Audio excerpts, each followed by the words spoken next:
Grow, Sell, and Retire is a podcast for aspirational entrepreneurs and inspirational business owners who want to work less, earn more, and even more importantly, have an awesome time while doing it. Your host, B.D. Dalton, author of True Gravity, is here to give you the systems, processes, and actions for you to create the wealth that you've always dreamt about. Get your pencil, paper, and brain ready for secrets and top tips from his 25 years of experience in helping people build wealth. Here's your host, B.D. Dalton. Hey everybody, welcome to Grow, Sell, and Retire. I'm B.D. Dalton, author of True Gravity, and I want to tell you today about interesting things that are going to make sure that your business grows. And today's call is, why do we need to shrink it to grow it? And it really comes down to making sure that you're focusing your time and your energy and your focus to make sure that you're getting the right type of clients through the door. And when I look at talking to people and going through and talking about growing their business, it really comes down to the 6 parts of enterprise value. And enterprise value for me is what you can sell your business for today, or what the business would be worth in paychecks every month or every year for you. So when you're looking at that, people think in general, when I talk to businesses and I coach them, they say, well, if I can just get my turnover up, if I can just sell more, if I can just do this thing to make everything grow. And it's really not all that really needs to happen is sell more. You really have to start to look over is a high turnover brings a lot of things. What does it bring? Think about this. It brings more production costs because if you're making widgets, you have to buy more wood or more plastic. Then that also means you have to have more employees, which then creates more taxes, more HR costs, things like that. And then it creates more issues because now when you're selling more widgets, that means that you're going to have more people, possibly, if you don't have really good quality assurance, you'll have more problems, you'll have more returns. So that means you have more logistics to deal with. So just because you have high turnover or high sales does not always mean that your business is becoming more valuable. So you're not possibly increasing enterprise value. So what do we want to do? Or how do we make sure that we shrink it to grow it? So if you're in the first stages of your business, you're probably sitting here going, well, why would I want to shrink anything? I'm just any client that comes through the door. I'm going to use the old mirror treatment. And the old mirror treatment is, if I can stick this mirror under the client's nose and there is a fog that forms on that mirror, then they probably are going to be a client. If they have a checkbook, then they will be a client. That's a great way to start off. A checkbook is a good thing because they can pay you or they can buy it. Does that mean that you're going to have great clients forever? Probably not. But in the beginning, you just need to sell it and get it going. If you've been going for a little while, then what we need to do now is start to look at what you need to do to have the right type of clients coming through the door. How do you measure it? And how do you make sure that you start getting rid of some clients? So let's say you've been going for 2 or 3 years. You've now got 200-300 clients, depending on what you do. And some of those are really good repeat clients. So they keep coming back to you. They tell people about you. So we're going to look at ways to make sure, or 3 things that I do when I look at clients to make sure that you're getting the right ones to the door to make you more profitable. So grow, sell, and retire. So when you look at the grow part of it, you really need to make sure you're growing it in a way that makes people really want to either buy that business or continue to buy from you.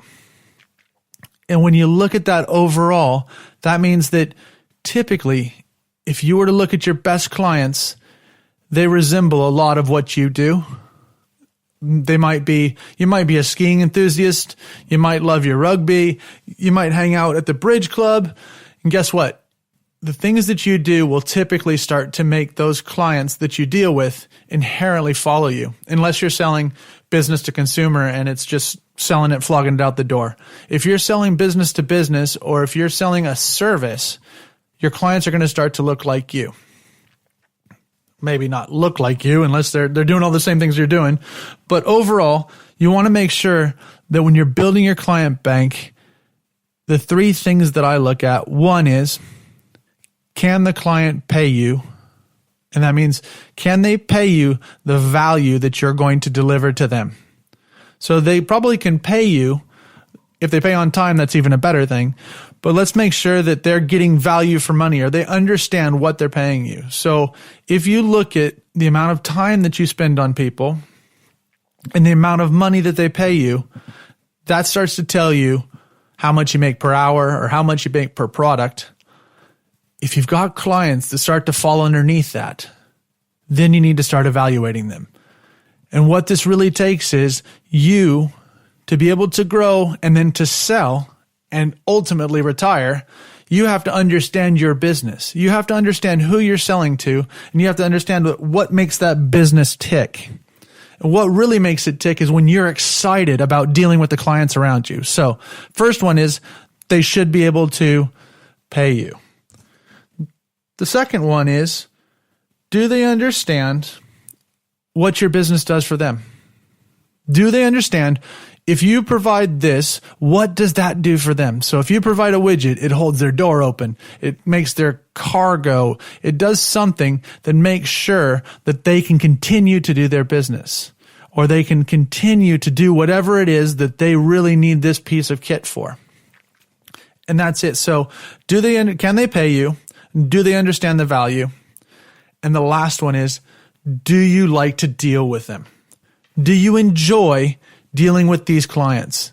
Are they on the same level as you? So let's say you've now gotten to that 200, 300, 400 clients, and you're doing well and you're ticking along. And guess what? You have a group of clients that start treating you poorly.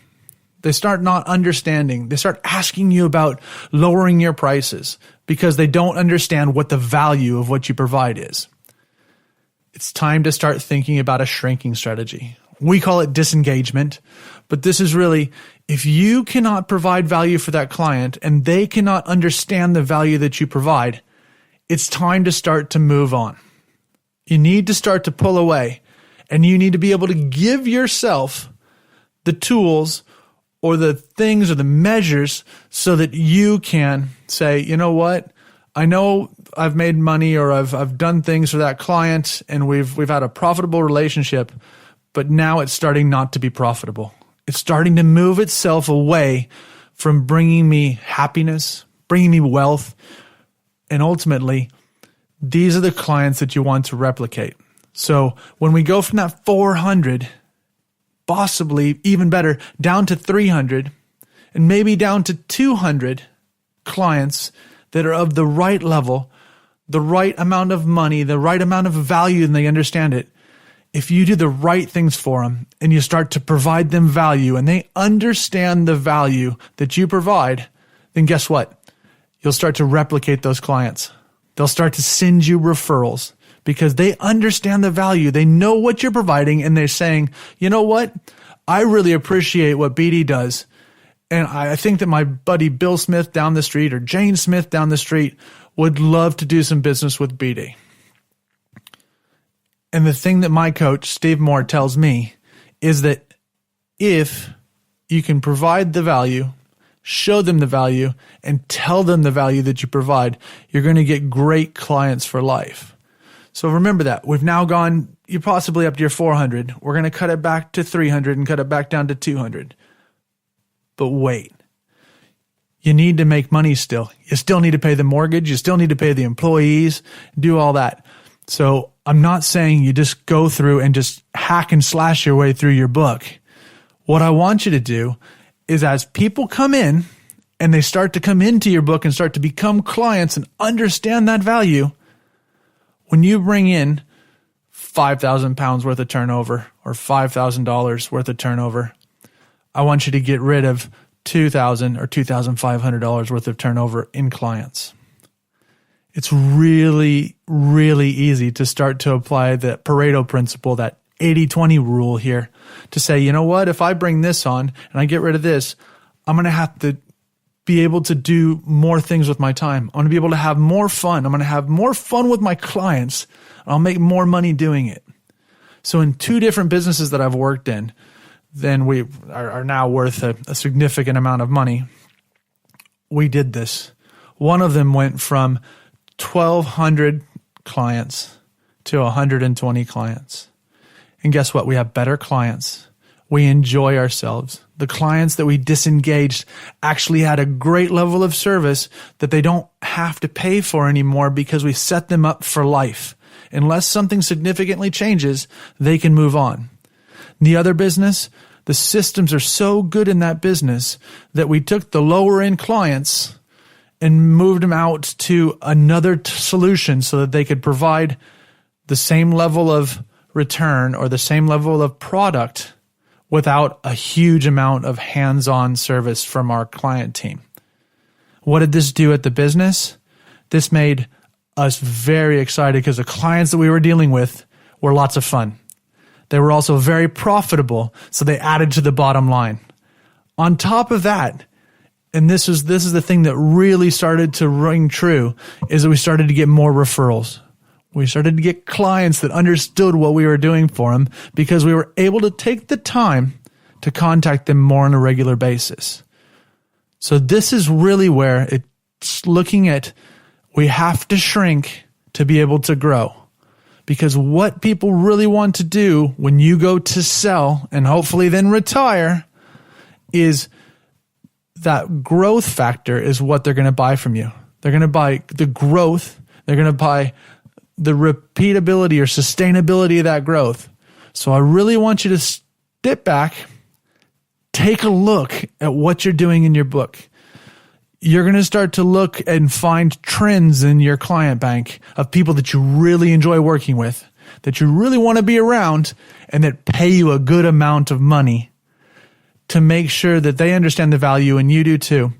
And when you can build a book of business like that, or a client's bank like that, or repeat fan base like that, then you will have a business that is so valuable.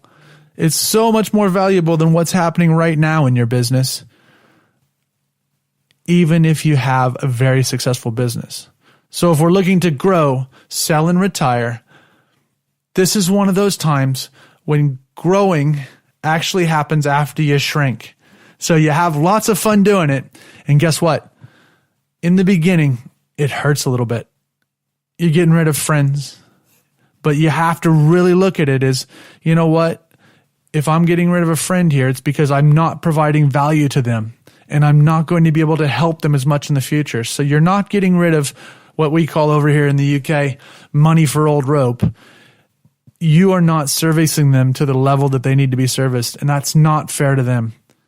And the other way you can look at it is those clients that you really love to work with, when you're spending time on those people that you kind of like to work with or don't really want to, you're wasting the time of those people that you really care about in your business. And that's really when it comes down to it, and I say this a lot, is you only have so many grains of sand in your hourglass. So just make sure you spend them on the people that value and that matter and that care about you. So I'm BD Dalton, author of True Gravity, here on Grow, Sell, and Retire, looking forward to making sure that you can make your opportunities and dreams come true. Looking forward to talking to you again. Hopefully you enjoyed the podcast of How Do We Shrink to Grow. All the best, BD. Thanks for joining us on Grow, Sell, and Retire. For more information, tools, or to book one of our team members to work with your team, business, or to speak at your event or conference, visit bartdaltonconsulting.com or email contact@bartdaltonconsulting.com. Buy the book True Gravity on Amazon. If you want to work for the rest of your life, that is your business. If you don't, that is ours.